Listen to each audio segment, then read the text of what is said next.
So today, we're diving into a really passionate analysis of the housing crisis that's hitting the Filipino middle class. The source we're digging into makes a pretty provocative claim that for the very people who play by the rules, the dream of owning a home is becoming an absolute nightmare. And this one line from the article just sets the tone for everything. We get to watch everyone else get something while we drown. Wow, that really captures this deep-seated feeling of frustration, of injustice, and honestly, it's the feeling that drives the entire analysis we're about to unpack. So this brings us to the big, challenging question at the heart of the whole thing. The source is asking if this situation is even an accident. It suggests that maybe, just maybe, the system is actually designed this way. Let's break down how they make that case. All right, let's get into the core argument here.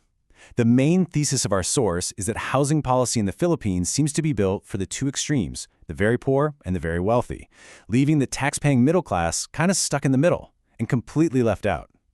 And this is where that contrast gets really clear. According to the source, on one side of the ledger, you've got support systems for informal settlers, and these are funded by billions in subsidies. But on the other side, for the middle class, well, the source points to things like skyrocketing prices, higher mandatory contributions, and really, no targeted safety net to catch them. And then you have to look at the other end of the spectrum. The source argues that the wealthy get all sorts of benefits. We're talking tax incentives, influence over policy, first dibs on prime real estate.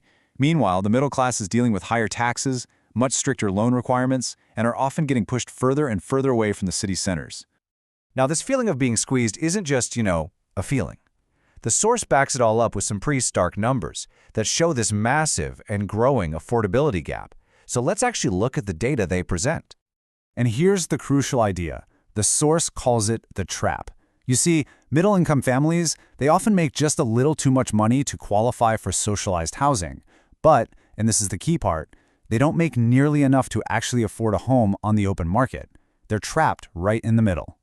And here is where you can see that trap in plain numbers. According to the data in our source, a typical middle-income family might, if they're lucky, qualify for a home loan of around 2.9 million pesos. The problem? The median house price in Metro Manila is almost 8 million. I mean, that gap isn't just a gap, it's a chasm. That's the core of the issue.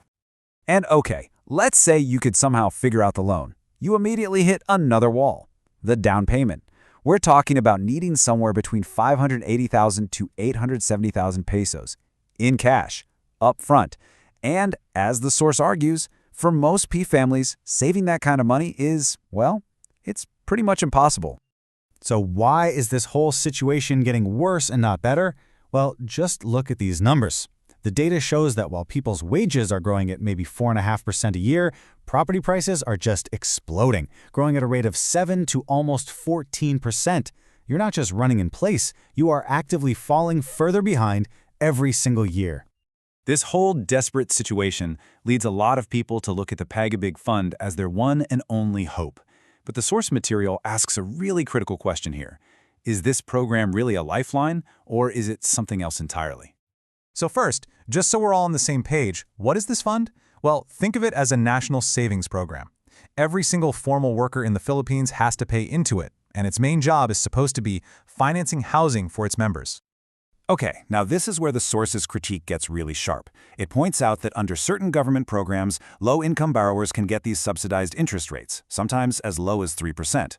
But the middle-income borrowers, they're facing higher, market-driven rates and much tougher requirements, even though it's their money being pulled into the exact same fund. And even for the people who do manage to qualify, the source says a 30-year mortgage isn't really a solution. It's described as a life sentence. And you can see why. It's a long-term debt that basically mortgages your entire working future, all for the basic human need of shelter. So after laying out all these problems, the source doesn't just stop there. It pivots from just criticizing to demanding action. It doesn't just complain, it lays out a really clear set of policy demands that are aimed at fundamentally changing the whole game. So what does this plan look like? Well, first, it calls for a dedicated, actually funded housing program just for the middle class. Then things like real interest rate subsidies, tax credits for first-time buyers, changing zoning laws to actually build more affordable homes, and maybe most importantly, policies that make sure people's wages can actually keep up with the cost of living. But it's not just about what the government should do. The source calls for direct action from everybody else. It's urging people to demand answers from their representatives, to organize, to use their voice on social media, and to make housing a make-or-break issue when they vote. The core message is simple: stop accepting the status quo. And this quote really just brings it all home. The source is basically screaming that this situation is not inevitable. It isn't just natural economics at work. It's framing this very clearly as a policy failure. And the argument is, if policy choices got us into this mess, different policy choices can get us out. In the end, this analysis doesn't really give us a neat answer. Instead, it leaves us with a challenge. It leaves everyone with this final, really provocative question. Has the frustration finally reached a boiling point? Are we finally angry enough to fight for it?